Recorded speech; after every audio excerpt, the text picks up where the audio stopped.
पाठ 3 वह आ रहा है उसकी शुरुआत करते हैं। इसमें दिनांक डालिए 30/7/2020 और पृष्ठ संख्या 16 देखिए। इसमें बताया गया है कि जब इंसान आदमी पहली बार जंगल में कुल्हाड़ी लेकर गया तो सभी जानवर किस तरह भयभीत हो गए थे। तो अब हम पढ़ते हैं। मोर रंग बिरंगे पंख फैलाए ठुमक ठुमक कर नाच रहा था। कोयल मीठे स्वरों में कुहुक रही थी। मछली लाल परी सी पानी में तैर रही थी। कबूतर गुटरगू कर रहे थे। नीलकंठ डाली पर बैठा पंख फड़फड़ा रहा था। नीलकंठ एक पक्षी होता है। पक्षी आकाश में तरह तरह की उड़ानें भर रहे थे। छोटा सा हिरन कुलांचे भर रहा था। कुलांचे में तेजी से दौड़ना, ऊंचे उछल कर।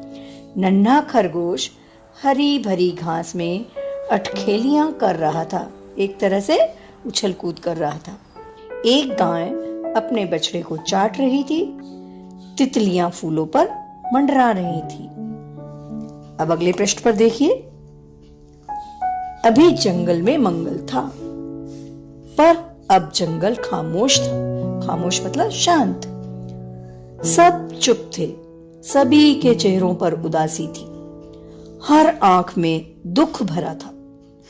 सबकी जुबानें पत्थर बन गईं। जुबानें मतलब मुंह से आवाज नहीं आ रही थी।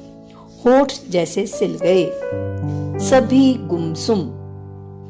सभी के दिल धड़क रहे थे।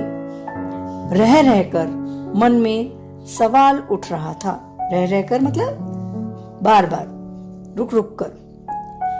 ऐसा कौन आ रहा है? बस सभी यही सुन रहे हैं कि वह आ रहा है।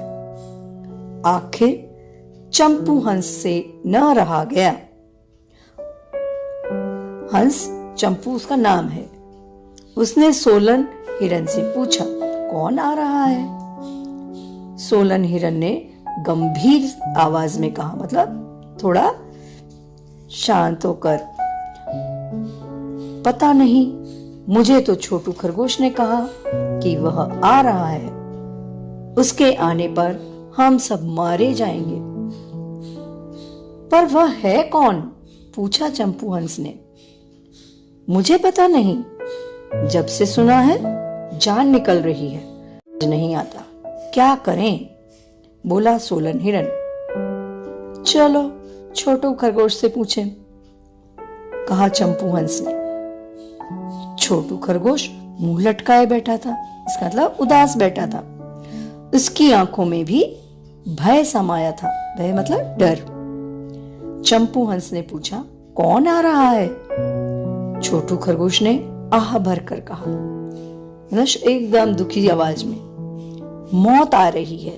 मौत माने मृत्यु। डर कर पूछा चंपू हंस ने, कैसे आ रही है मौत? कौन ला रहा है मौत?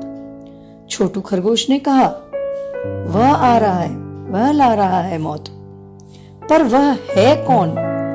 चंपू हंस ने भारी उत्सुकता से पूछा। उत्सुकता माने बड़े उत्साह से, बेचैन होकर, यह तो मैं भी नहीं जानता। चलो चमेली चील से पता लगाएं कि आखिर वह है कौन। छोटू खरगोश ने कहा।